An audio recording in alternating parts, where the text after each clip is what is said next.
Chapter 7. Finding Brother.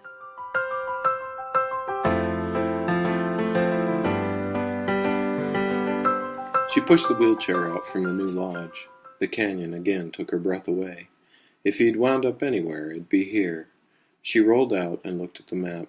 She had spent the last 2 days going as far as her wheelchair would allow up the canyon, hoping to catch a glimpse of her brother.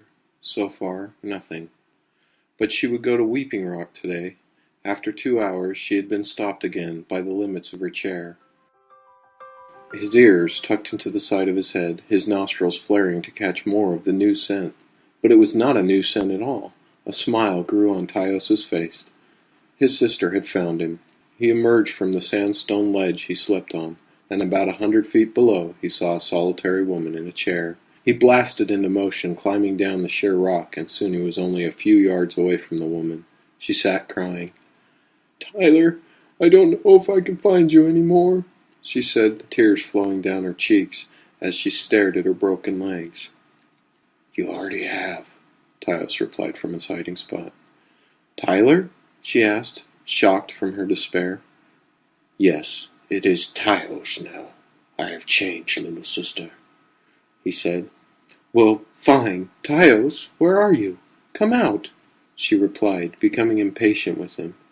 "I've really changed, Sarah," Tyos said. "I'm a werewolf now." "Okay, so you haven't shaved in a while. Come out," she said. Tyos chuckled. There would just be no easy way to do this. He stood up and walked over to her. She looked at him. "You're taller," she said and smiled. "You're not frightened?" he asked, confused. "No, I see my brother in there. We always knew you were different, Tyler," she said and smiled. "Oh, I mean Tyos," she corrected herself. They spoke for a while, but she could see he was concerned about being on the main trail. "Can you carry me?" she asked. "Yes," he replied, and lifted her into his arms. He stashed the wheelchair out of sight, and then they were off. He shot up the canyon wall, and Sarah marveled at the view. They got up the wall enough to get to his ledge. It was big enough for her to sit on. "Nice spot. Is this home?" she asked. "Well, the whole canyon is my home, but I sleep here a lot," he said. They sat quietly for a moment, taking in the view. "Well, I told you I'd find you," Sarah said with a smile. They spoke for hours. She explained that she had gotten into a horrible car wreck. Her legs were damaged beyond repair. She had built a life, although she had spent it alone. In the back of her mind, her promise always had remained to find her brother.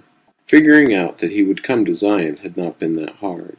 She had heard him rave about the edge of the place so many times after he'd come back with the posse. She smiled.